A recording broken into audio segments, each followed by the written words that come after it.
So what do people inside Iran really think? Well, we've been hearing from 4 people who have been involved in anti-regime protests. We've made them anonymous for their safety. Just have a listen. In my town, Karaj, everyone has been happy.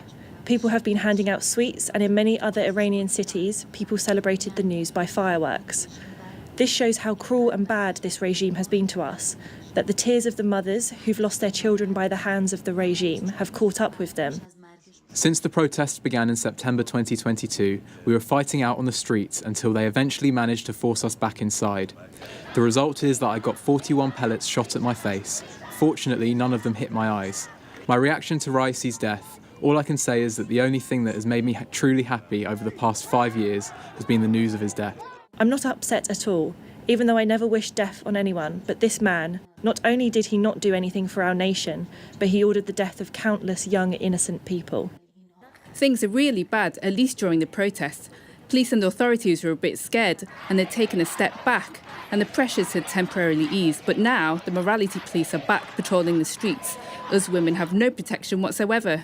People are under a lot of economic pressure. Most people, at least me and most people I know, are living under the poverty line.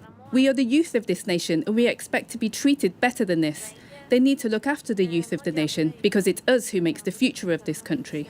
There is always a chance of protest in Iran because people are angry. People can't live in this country anymore. It's getting harder as each day goes. And I think this anger will lead to a protest eventually. But I really don't see that people will protest because of the death of Raisi.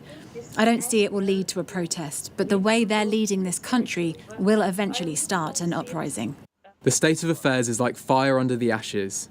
They are waiting for a spark for people to come out on the streets and protest again. We are hoping that the news of Raisi's death will be that spark for people to come back out onto the streets and say it loud and clear to the regime that you should leave before you end up like Raisi and leave Iran to Iranians and the patriots.